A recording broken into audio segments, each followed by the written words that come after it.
Lesson 54, Reading Practice number 4. Dear Mr. Billings, you will recall that several weeks ago,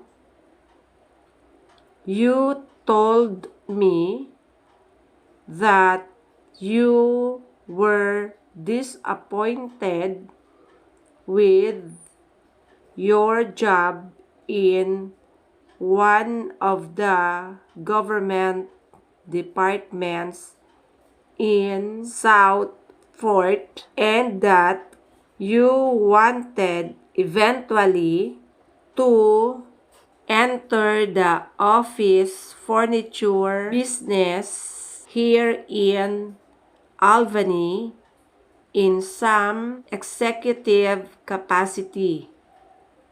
Paragraph. If this is still your objective, Mr. Billings,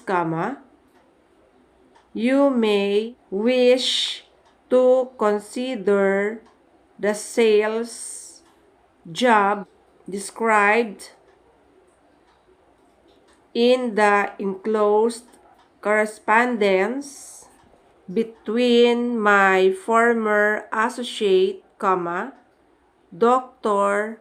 Frank Ford,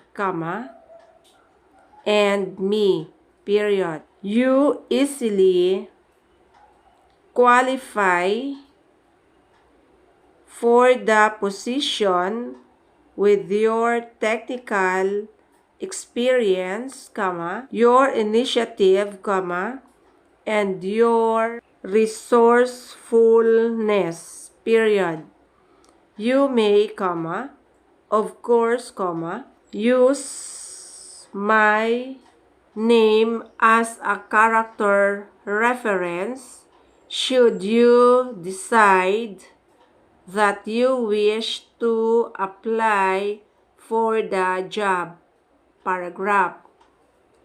Please correspond directly with Dr. Ford if you are interested in arranging an interview with him.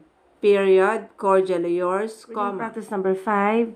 Dear Mrs. Turner, on every package of Overmeyer's meats, you will find the name of one of our expert butchers, period. Our butchers place their signatures on every cut for which they are responsible, period. They do this because they recognize the fact that there is not a meat case in the world that holds better values than theirs. Paragraph.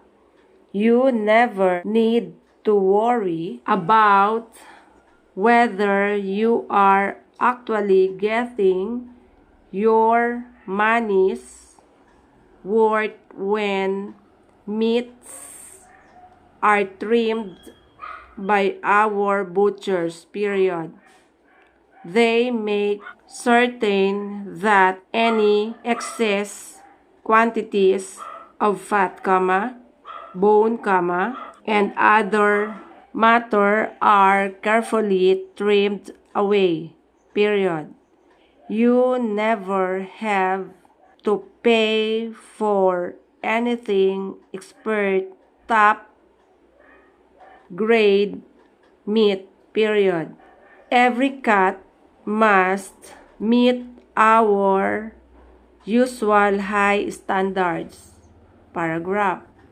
The next time you shop for meats at any market throughout the city, Mrs. Turner's, look for the Overmeyer's package, which has the name of one of our reliable butchers on it. Period. Yours very truly, Reading practice number 6. Dear Miss Weston, each year there are thousands of books written and published on every conceivable subject. Period. So many books are being offered to the public today, in fact, that the ordinary individual does not know which ones to choose to read. Paragraph. To be sure that you do read the important books of our time, we think that you should have, in addition, a general list of publications from which to choose, period. You will have these things, Miss Weston, if you receive the Reader's Magazine regularly. Paragraph. Why not take advantage of the special introductory offer described in the enclosed circular, period. You can send us your order in the envelope that is also enclosed, period. We will not bill you until after the first of the year, period. Sincerely yours, Practice number 7. Dear Mr. Young, yesterday morning, I received a letter from Mr. Charles Jennings, manager of the Progressive Manufacturing Company, paragraph. He thanked me for introducing him to Miss Mary Short, a possible advertising representative for their organization, period. He told me that he interviewed her for over an hour regarding a sales position, period. Miss Short evidently convinced him that she is a competent, dedicated person, period. He liked her very much and immediately engaged her to work as a general advertising representative, paragraph. But I think Mr. Jennings should really be thanking you instead of me because you were the one who introduced her to me, period.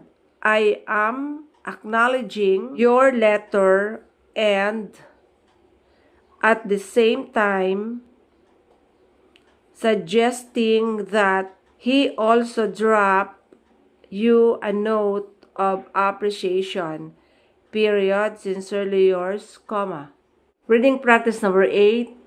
Dear Mr. Fax, colon, you will remember that about 10 days ago, I promised you I would be a district captain for the United Fund Drive, period. I was anticipating the opportunity of working on the organization of an efficient and successful campaign, paragraph. Unfortunately, comma, Mr. Fax, comma, I will not be able to carry out my promise, period. Our Los Angeles staff is experiencing several difficult problems, period. It seems they're having trouble with some of their newspaper presses, period. Therefore, our chief executive officer requested that I leave promptly for Los Angeles to try to find a satisfactory solution to them, paragraph. I will speak to Joe Garcia as soon as he returns from a business trip and asked him to take my place, period. Sincerely yours, comma.